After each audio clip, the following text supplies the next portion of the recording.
مشروع المسجد الأعظم من بين المشاريع الكبرى التي نالت انتقادا كبيرا وعظيما من فرنسا. فمنذ الإعلان عن هذا المشروع العظيم بالنسبة للجزائر وشعبها وتاريخها، والإعلام الفرنسي يشن حملته الشرسة عليها. فما سر هذه الحملة الفرنسية على المسجد الأعظم؟ ولم تأبى الحملة الفرنسية التوقف؟ وهل خلفياتها اقتصادية أم سياسية أم دينية أم جميعها معا؟ يعد مشروع المسجد الأعظم من المشاريع التي كانت ضربة قاضية لفرنسا سياسيا واقتصاديا ودينيا، لأن هذا المشروع أفشل كل الأطماع الفرنسية السياسية والاقتصادية والدينية. ففرنسا رغم استقلال الجزائر إلا أنها كانت تعتبر نفسها دائما صاحبة القرار السياسي والاقتصادي في الجزائر، وأن الهوية والثقافة الجزائرية هي فرنسية بشكل كبير، بحكم أن فرنسا كانت متواجدة في الجزائر طيلة قرن ونصف قرن من الزمن. وكما هو معروف أن الاستعمار الفرنسي هو من أقذر الاستعمارات في العالم، لأنه لا يستهدف الجانب الاقتصادي أو السياسي فقط، بل لأنه يستهدف الهوية والثقافة والدين، وهذا ما حاول أن يجسده منذ احتلاله للجزائر من 1830 إلى 1962. فالمسجد الأعظم كان نكسة فرنسية في الجزائر لم يشهد لها مثيل منذ استقلال الجزائر. ففرنسا تريد أن تظهر للعالم بأنها الناطق الرسمي باسم الجزائر، وتريد أن تسوق للعالم بأنها هي المنقذ للجزائر، وأنها هي المتحكم في القرار السياسي والاقتصادي للجزائر، خاصة في فترة بوتفليقة. لكن مشروع مسجد الأعظم أخلط حساباتها وفضحها أمام العالم، وخاصة أمام الصين وألمانيا. ففرنسا التي كانت تعتبر نفسها صاحبة القرار في الجزائر، وأنها لا تقبل أن تتقاسم معها أي دولة في العالم حصة الأسد في الاقتصاد الجزائري، هي تفشل بكسب أكبر وأعظم صفقة اقتصادية في الجزائر، وهي صفقة مشروع المسجد الأعظم، وهي التي كانت تنافس شركات عالمية كبرى للظفر بهذا المشروع الضخم، والذي كان في الأخير في صالح شركة صينية.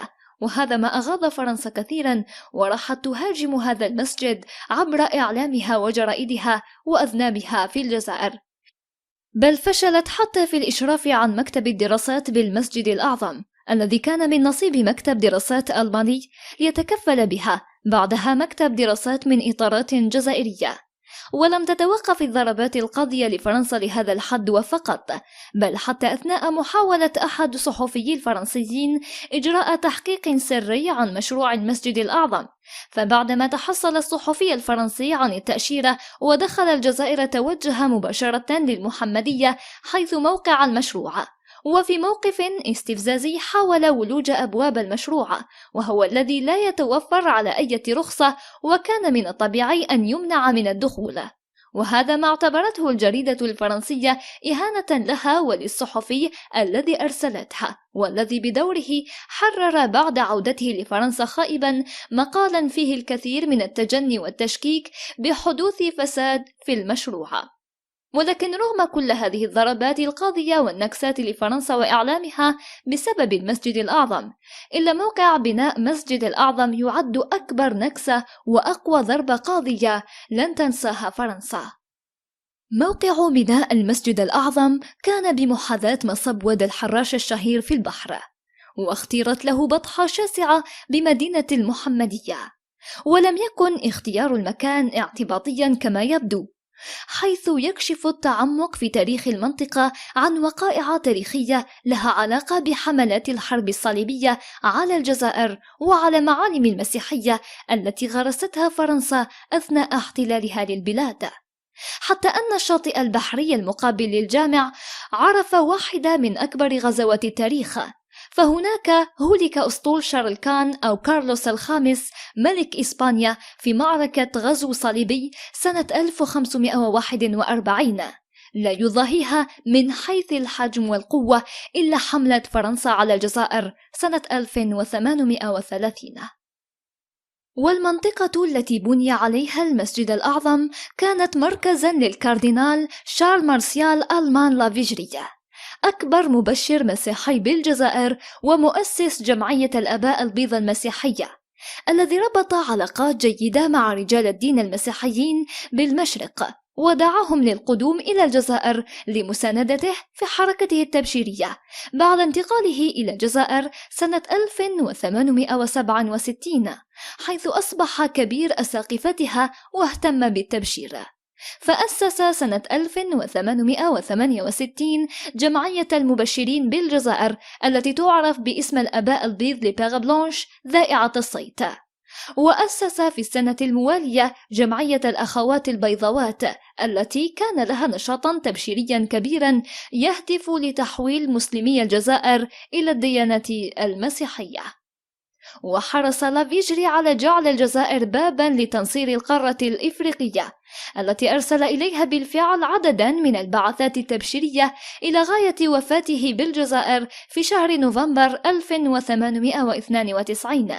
وتخليدا لذكراه قامت السلطات الاستعمارية بإطلاق اسمه على المنطقة التي كان يقيم بها بالحراش بالعاصمة باسمه أي لافيجري، التي تغير اسمها بعد الاستقلال باسم المحمدية نسبة إلى الرسول محمد صلى الله عليه وسلم. وهذه التسمية كانت ردا على لافيجري حين أعلن عن بناء كنيسة الآباء البيض وقال مقولته الاستفزازية الشهيرة ضاحكا على الجزائريين: أين أنت يا محمد؟ فأجابه الجزائريون سنة 1985 بتغيير الاسم من لافيجري إلى المحمدية. ولهذا السبب حاولت فرنسا بشتى الطرق عرقلة بنائه بعدما هددت وحذرت كثيرا من هدم هذه الكنيسة التي تم إزاحتها نهائيا. ولم يتوقف الرد الجزائري إلى هذا الحد، حتى أنه تم بناء دار القرآن الكريم التابعة للمسجد الأعظم فوق المساحة ذاتها التي بنيت عليها أول مدرسة للآباء البيض في الجزائر.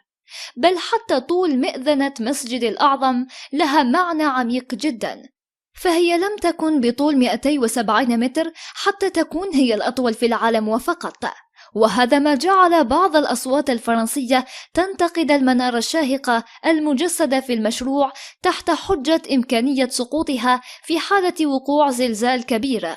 ففرنسا ليس همها سقوط المنارة في حالة حدوث زلزال، بل همها هو أن تلك المنارة الشاهقة ستغير منظر الساحل بالجزائر، خاصة أن المسجد الأعظم يطل على البحر الأبيض المتوسط.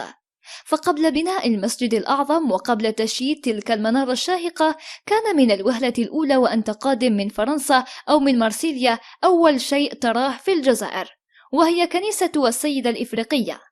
ففرنسا شيدت تلك الكنيسة وغيرها من الكنائس لهذا الغرض، أي عندما تأتي إلى الجزائر من جهة البحر تقابلك 3 كنائس كبرى: كنيسة سانتا كروز في وهران، وكنيسة السيدة الإفريقية بالعاصمة، وكنيسة أوغسطين بعنابة. وكأن الجزائر مسيحية وليست مسلمة. ولكن الآن مع بناء تلك المئذنة الشاهقة التي هي الأطول في العالم تصبح هي أول شيء يرى من وسط البحر، بل ستصبح منارة إسلامية على البحر المتوسط تلقي بظلالها على أذناب الشر وأتباع الاستعمار في كل شمال إفريقيا والمتوسط. وهناك العديد من المغالطات التي أراد الإعلام الفرنسي وأتباعه في الجزائر أن ينشرها حتى يصدقها الناس، وهي أن ميزانية المسجد كانت باهظة ومكلفة وكانت على حساب عدة مشاريع. وهذا الافتراء الذي صدقه البعض للأسف، لأن تكلفة مسجد الجزائر يومها لن تتجاوز 0.28% فقط من الميزانية العامة المرصودة للمخطط الخماسي المقدر ب286 مليار دولار المخصص لمشاريع كبرى في البلاد. رغم ذلك أطلقوا حملة باسم لماذا لم يخصصوا المبلغ للمستشفيات، قبل أن يتساءلوا عن 99.72% من ميزانية المخطط الخماسي المقدرة ب286 مليار دولار. أبت عليهم نفوسهم الرخيصة إلا البكاء على 0.28% منها، والزعم أن الجزائر خسرتها. ومن الإشاعات الأخرى التي أطلقها الإعلام الفرنسي وأذنابه في الجزائر أن مشروع المسجد الأعظم هو فكرة الرئيس السابق عبد العزيز بوتفليقة، بل فكرة بناء مسجد الأعظم هي فكرة الأستاذ محمد الخضر علوي رحمه الله، الذي كان مدير المركز الوطني للدراسات والبحث في الحركة الوطنية، الذي عرض الفكرة على وزير الشؤون الدينية الأسبق عبد الله غلام الله، الذي استطاع بدوره تمرير الفكرة وإقناع الرئيس السابق عبد العزيز بوتفليقة. وشاء الله إلا أن يعلن رئيس البلاد موافقته على المشروع وتعيين محمد الخضر علوي رحمه الله في منصب المدير العام للوكالة الوطنية لإنجاز جامع الجزائر. قد يكون صحيحا أن الرئيس بوتفليقة كان حلمه تدشين المسجد الأعظم، ويكون المسجد الأعظم من بين أعظم المشاريع التي أنجزت في مرحلة بوتفليقة، إلا أن الحكمة الإلهية أبت أن يكون بوتفليقة هو من يدشن ويفتتح المسجد الأعظم، فقد سقط بوتفليقة وضاع ذلك الحلم، ويشاء الله أن يكون الوزير الذي كان مكلف بإنجازه هو من سوف يدشنه ويفتتحه، حيث أن مشروع المسجد كان في البداية تابع لوزارة الشؤون الدينية، وتم إحالة تسيير المشروع إلى وزارة لها إمكانيات لتسيير هذا المشروع الضخم، وكانت وزارة السكن والعمران هي المعنية، والتي كان عبد المجيد تبون هو من يجلس على كرسيها في ذلك الوقت. ومنذ ذلك الحين بدأ المسجد الأعظم يرى النور، وبدأت وتيرة الأشغال تتقدم بشكل ملحوظ عكس ما كانت عليه سابقا حين كان تابع لوزارة الشؤون الدينية. فهل كانت الحكمة الإلهية منصفة لدرجة أن الوزير الذي كلف بتسيير ومتابعة المسجد الأعظم هو من سوف يكون رئيس البلاد ويدشنه ويفتتح؟ حقا المسجد الأعظم اسم على مسمى، فكل شيء فيه كان عظيما، فبسم الله وما شاء الله العلي العظيم على مسجد الجزائر العظيمة. وفي الختام لن نطلب منكم الاشتراك في القناة، بل نطلب منكم الصلاة على الحبيب المصطفى المختار صلى الله عليه وسلم.